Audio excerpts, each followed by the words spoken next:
Hi, this is Dr. Fox, and let's talk about the superior vena cava and its tributaries. In this video, we'll discuss the tributaries and regions drained by those tributaries of the superior vena cava. The superior vena cava, or the SVC, is a vessel that drains the head, neck, upper limbs, and thorax, basically everything superior to the diaphragm, of blood. And all of that blood is drained into the right atrium. The superior vena cava is formed by the union of two large vessels called brachiocephalic veins. There is a right and a left brachiocephalic vein. The right brachiocephalic vein is shorter and it's more vertically oriented. The left brachiocephalic vein is longer and more obliquely oriented. Each brachiocephalic vein is formed by the origin of an internal jugular vein with a subclavian vein. So where the internal jugular and subclavian veins meet is known as the venous angle. So the venous angle really is where the brachiocephalic veins start.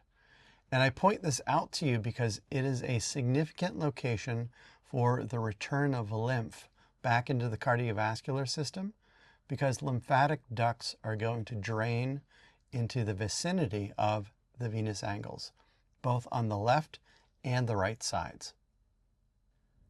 So these brachiocephalic veins are quite obvious in dissection.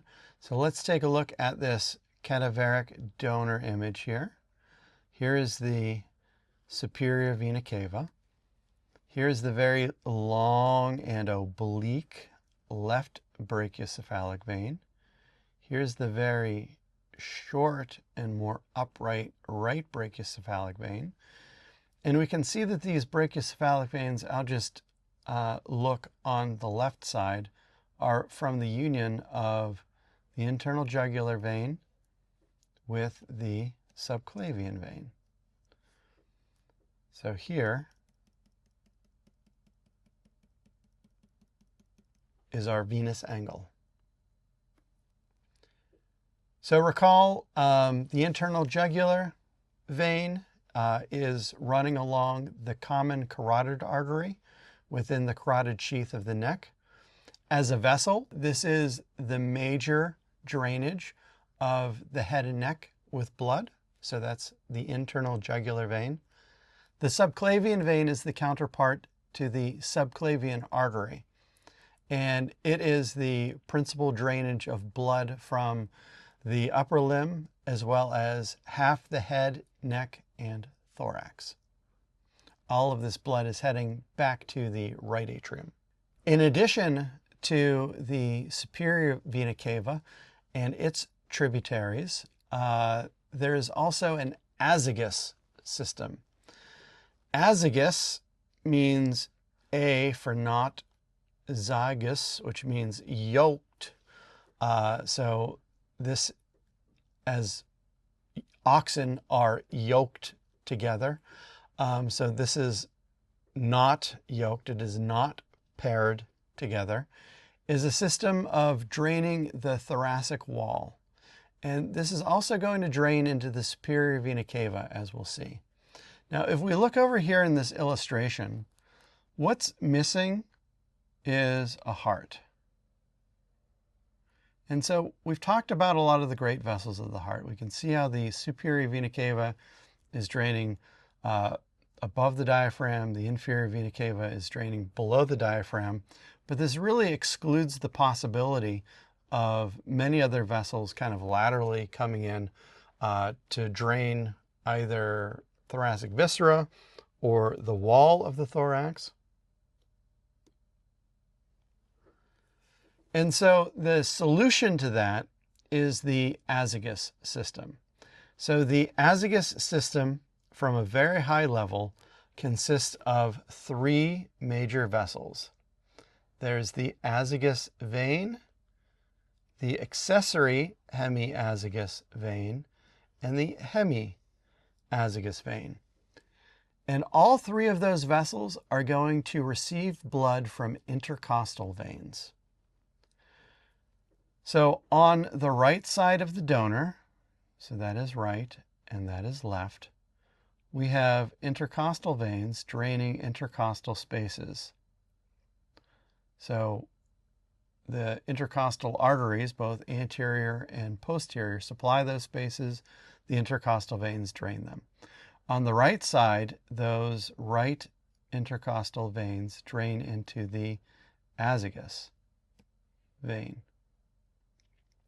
That azygos vein drains into the superior vena cava. On the left side, we have superior intercostal veins draining into the accessory hemiazygos. So there is the accessory hemiazygos along here that I'm darkening. And then we have ones inferiorly draining into the hemiazygos. The hemiazygos and accessory hemiazygos veins drain into the azygos, which then drains into the superior vena cava. So on the left side, left intercostal veins more superiorly head into the accessory hemiazygos, whereas inferiorly they head into the hemiazygos, and both the hemi and accessory hemiazygos veins drain into the azygos vein. And the azygos vein drains into the superior vena cava. Simple, right? Now let's look at the drainage of the upper limbs. And let's start superficially.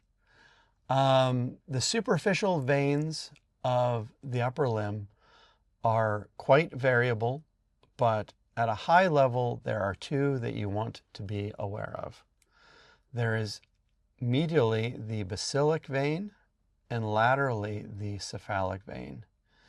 The cephalic vein is thumb side, and it's going to ascend the upper limb, and it's going to traverse this delta pectoral groove where it eventually drains into the axillary vein. The basilic vein is more medially oriented, and it heads up and it dives deep in the arm, and it's going to become the axillary vein where it comes together with the brachial veins. The brachial veins are venae comitantes of the brachial artery. So where those brachial veins join the basilic vein, we have the creation of the axillary vein. And it's into that axillary vein that the cephalic vein drains. Now, if you notice, we have right here a connection between cephalic and basilic veins. This is known as the median cubital vein. The median cubital vein is a connection between these two veins, or an anastomosis, which is a very important location for venipuncture. Venipuncture is where an individual using a hypodermic needle system punctures into a vein and draws blood. So if you've ever had a blood draw, a very common place to draw blood is the median cubital vein, but they may also draw blood through the cephalic or basilic vein.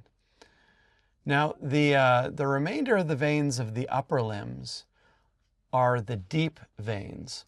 And if you already know the arterial pattern of the upper limb, the venous pattern is exactly the same, because all of the deep veins of the upper limb are venae comitantes, or accompanying veins, of their associated arteries.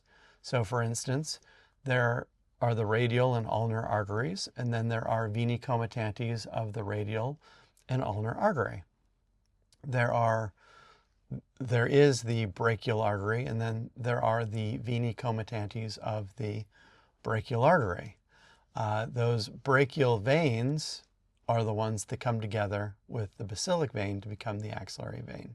The axillary vein becomes the subclavian vein.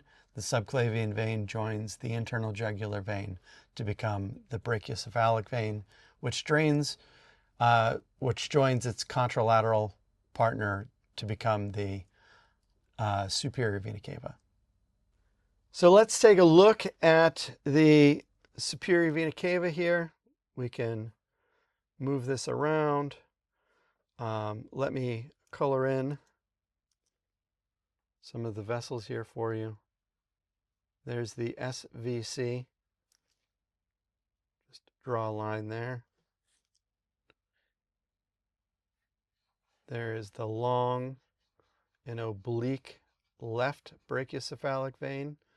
There's the short, more vertical right brachiocephalic vein. And on the left side here, we've got a good view of that left internal jugular vein and the left subclavian vein running there and there. And so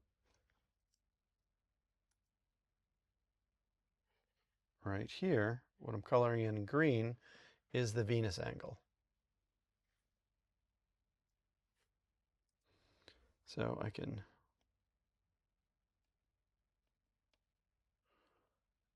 look at this in a little greater detail, zooming in. Here we can see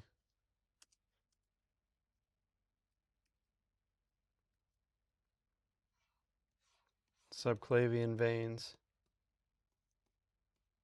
coming together with internal jugular. Here's our venous angle. Here's our left brachiocephalic vein. You really get a sense for the length of this vein. Now, while we're here, this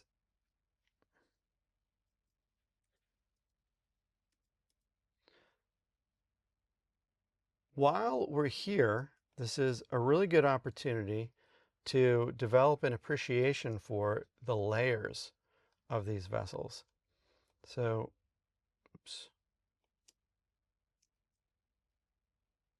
coming down, here's our left brachiocephalic vein, colored in with blue here.